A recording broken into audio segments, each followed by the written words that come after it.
ஆக ஆக எனக்கு ரொம்ப பயமா இருக்குடா. ஏய், எனக்கு மட்டும் பயம் இல்லைன்னு சொல்றியா? உங்க எல்லாரையும் விட எனக்கு தான் பயம் அதிகமா இருக்கு. இசை தான் இந்த பூஜையை செய்யணும்னு அம்மா கிட்ட நான் தான் சண்டை போட்டேன். இப்ப அவ இன்னும் வரலன்னதும் எனக்கு ரொம்ப பதட்டமா இருக்கு. என்ன அத வெளியில காட்டிக்காம அப்படியே மேனேஜ் பண்ணிட்டு இருக்கேன். இசை வந்துருவாள்ல? அவ நிச்சயமா வந்துருவா. அவளுக்கு ரொம்ப நல்ல மனசு. அவளுக்கு எந்த ஆபத்தும் வராது. என்னடா இசைக்கு பெரிய சர்டிபிகேட்லாம் கொடுக்குற? இசை வருவாளா மாட்டாளான்னு இங்க இருக்கிற ஒவ்வொருத்தர் முகத்திலையும் பயத்தை பாருங்களேன். அவ வந்துருவான்னு எல்லாரும் நம்பிக்கிட்டு இருக்காங்க. ஆனா உயிரோட வரப்போறது இல்லைன்னு நமக்கு தானே தெரியும். எப்படியோ நம்ம நினைச்சது நடந்தது ஸ்ரீஜா. இப்பதான் எனக்கு சந்தோஷமா இருக்கு. அம்மனை மனசார வேண்டிக்கிட்டு கோயில்ல பூஜை பண்ணி கொடுக்கிற அபிஷேக நீரை கலசத்துல கொடுப்போம். அத உங்க வீட்டு மருமக தலையில சுமந்துக்கிட்டு இந்த வீட்டுக்கு எடுத்துக்கிட்டு வரணும்.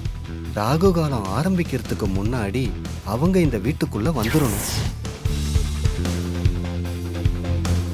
ஒரு பொண்ணை இவ்ளோ கஷ்டப்படுத்துறது ரொம்ப பாவம்.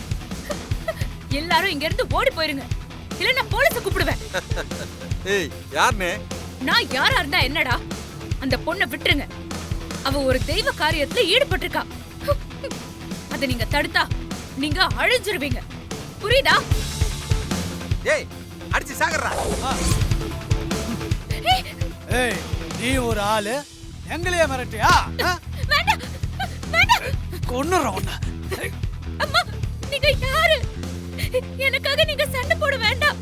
சரி, எவ்வளோ நீ? இவங்க எல்லாரும் யார் சொல்லி என்ன கடத்திட்டு வந்திருக்காங்கன்னு எனக்கு தெரியும். எனக்காக நீங்க கஷ்டப்பட வேண்டாம். நான் என்ன பார்த்துப்பேன். நீங்க இங்க இருந்து போயிடுங்க ப்ளீஸ். ஐயோ, எதிர்க்கிறிய நீ? ஏய்,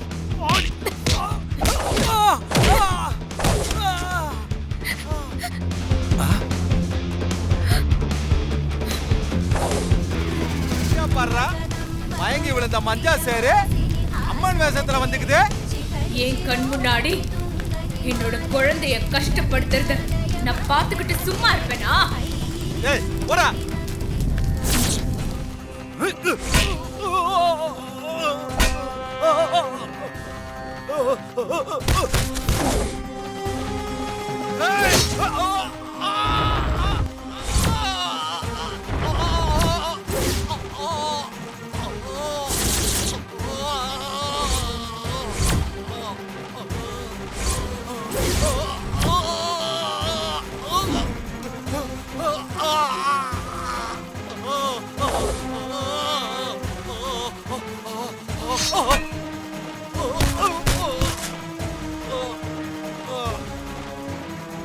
என் பேரு இசைன்னு உங்களுக்கு எப்படி தெரியும்? எனக்கு எல்லாமே தெரியும். இந்த சூலத்தை கையில வச்சுக்கோ. இந்த சூலம் இருந்தா அந்த அம்மனே உன் கூட இருக்கிற மாதிரி. உனக்கு இனி எந்த பிரச்சனையும் வராது. நீ உன் வீட்டுக்கு போகலாம்.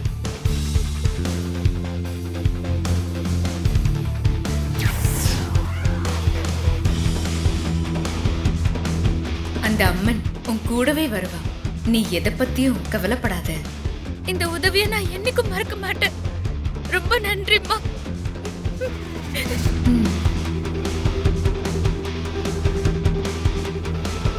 அம்மா, நான் போயிட்டு வரேம்மா. போயிட்டு வா.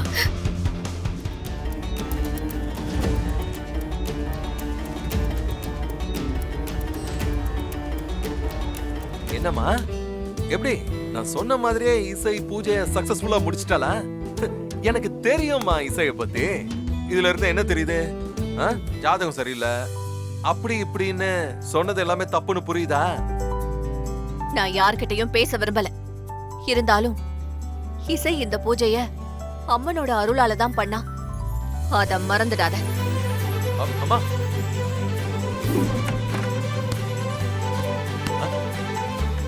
இசை வா வா வா வா வா. சூப்பர் இசை, கை கொடு. வெரி குட் இசை, வேற லெவல் பண்ணிட்ட இசை. எனக்கு செம்ம ஹாப்பி நீ பண்ணதுல. நான் என்ன பண்ண? என்னது, என்ன பண்ணியா? எங்க எங்க அம்மா வேணாம் வேணாம்னு சொன்னாங்க. நான் தானே உன்னை ரெக்கமெண்ட் பண்ணி இந்த பூஜையை நீ தான் பண்ணணும்னு சொன்னேன். அதான் ஃபேமிலியில இருக்கிற எல்லாரையும் விட நான் ரொம்ப ஹாப்பி. என்ன அது லாஸ்ட் மினிட் வரைக்கும் எல்லாரையும் ரொம்ப பதட்டமாவே வச்சிட்டியா? அதான் ஒரு மாதிரி டென்ஷன் ஆயிடுச்சு. நான் என்ன டென்ஷன் பண்ணேன்? நீ வேற கோயில்ல இருந்து நம்ம வீட்டுக்கு எவ்வளவு தூரம்? அதிகபட்சம் 1/2 மணி நேரத்துல வந்துடலாம். ஆனா நீ இப்போ வருவியா, அப்பா வருவியா? லாஸ்ட் மினிட் வரைக்கும் அப்படியே பக்கு பக்குன்னு இருந்தது தெரியுமா? ஹெல்ப்புக்கு கூட நான் உனக்காக வந்து நின்ன, நீ தான் வேணான்னு சொல்லிட்ட. விஷால், நீ ஹெல்ப் பண்றது அத்தைக்கு பிடிக்காது. அதான் உன்னை நான் அப்போ அனுப்பி விட்டேன். ஏய், நிறுத்துங்கடா.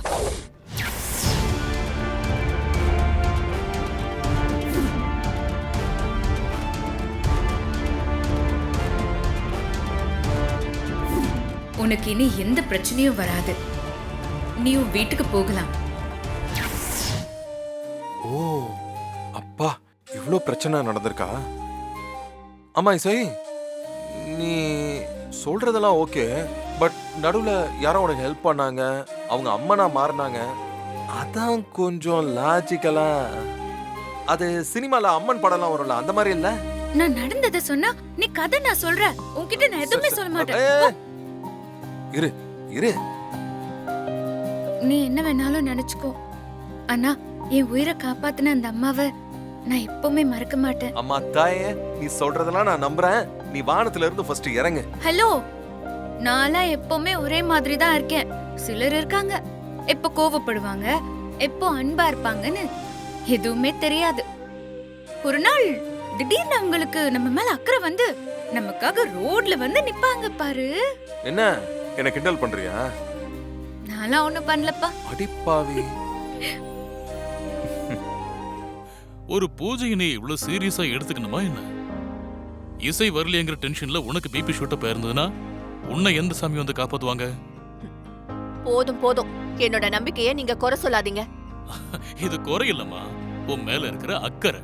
எனக்கு புரியுதுங்க. எப்படியோ இசை இந்த பூஜைய நல்லபடியா முடிச்சிட்டா.